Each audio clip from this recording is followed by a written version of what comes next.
Red road में अचानक बीमार हुए 35 बच्चे एसएसकेएम में भर्ती देखने अस्पताल पहुंची मुख्यमंत्री ममता बनर्जी। ন্যাচারালি ওদের সকালে ব্রেকফাস্ট দেওয়া হয়েছিল। অনেকে হয় কি প্রোগ্রাম থাকলে টেনশন থাকে যতক্ষণ প্রোগ্রামটা কমপ্লিট না হচ্ছে, তোমাদের মতোই।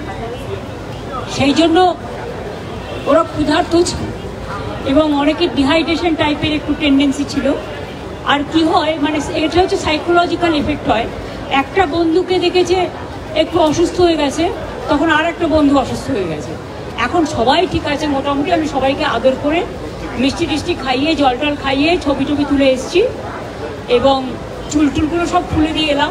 চুলগুলো ভিজে গেছে, পুরো মোটা মোটা গার্ডার দিয়ে বেঁধে রেখে দিয়েছে। পোশাকগুলো আলগা টালগা করে দিয়ে যা যা করার করলাম। ওদের লাঞ্চ টাঞ্চ খাওয়ানোর পরে যারা সুস্থ হয়ে গেছে, একজন একটু ফতেমা সাকুয়াতের একটু প্রবলেম আছে ছিল, আমি যখন গেছিলাম বেশ ছিল, এখন নর্মাল হয়ে গেছে, এখন স্টেবল হয়ে গেছে।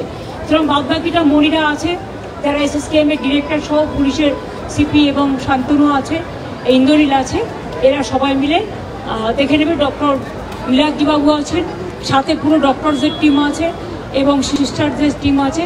সকলে তাদের সাধ্যমতো চেষ্টা করে বাচ্চাদের ভালোবেসে আর কি, ভালোবেসে অর্ধেক লোক ভালো হয়ে যায়। আমি প্রথমে ওরা এসছিল 37-38 জন নাকি 39 জন, তার মধ্যে একজন একটু টেনশন বেশি করছিল। আমি ওর কাছে প্রায় 10 মিনিট মাথায় হাত বুলিয়ে টুলিয়ে দিয়েছি, চুলটুল খুলে টুলে দিয়েছি, এখন স্টেবল হয়ে গেছে, সবাই ভালো আছে।